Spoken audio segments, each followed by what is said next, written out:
পুরাণ অনুযায়ী সতীর দেহ ত্যাগের পর মহাদেব যখন সতীর দেহ কাঁধে নিয়ে প্রলয় নৃত্য শুরু করেন, তখন বিষ্ণু তার সুদর্শন চক্র দিয়ে সতীর দেহ খণ্ড খণ্ড করে দেন।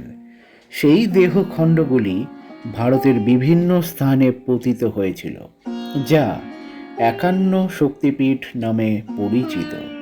প্রচলিত বিশ্বাস অনুসারে দেবী সতীর ডান পায়ের আঙুল এই স্থানে পড়েছিল।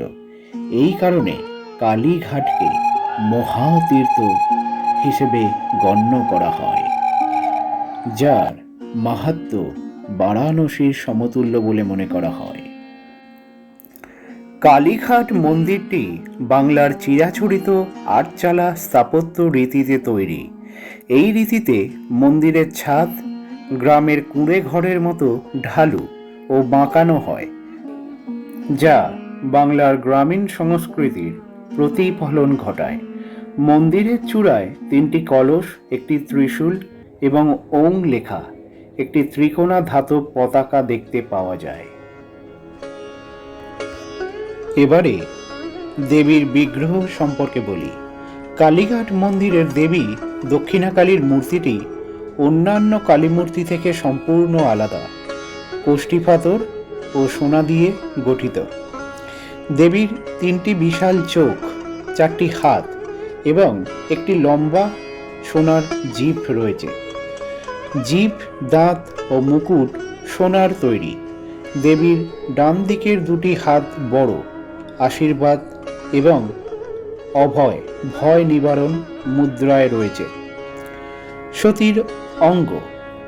সতীর প্রস্তরীভূত অঙ্গুলি একটি রূপার সিন্ধুকে মায়ের বেদির নিচে সংরক্ষিত আছে, যা জনসমক্ষে আনা হয় না। অন্যান্য মন্দির এবং পবিত্র স্থান।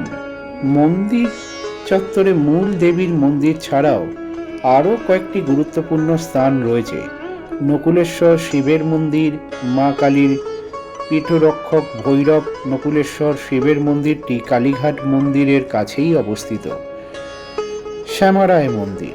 এই মন্দিরে রাধা কৃষ্ণের পূজা হয়। ষষ্ঠীতলা বা মনসাতলা, এটি একটি গুরুত্বপূর্ণ স্থান, যেখানে কেবলমাত্র মহিলা পুরোহিতরাই পূজা করেন। এখানে দেবী ষষ্ঠী, শীতলা ও মঙ্গলচণ্ডী ৩টি পাথরের প্রতীক রূপে পূজিত হন। কুণ্ড পুকুর। এই পুকুরটি মন্দির সংলগ্ন। কথিত আছে এখান থেকেই দেবী কালীর প্রস্তরীভূত অঙ্গুলি উদ্ধার করা হয়েছিল। এখানে স্নান করা অত্যন্ত পুণ্য বলে মনে করা হয়।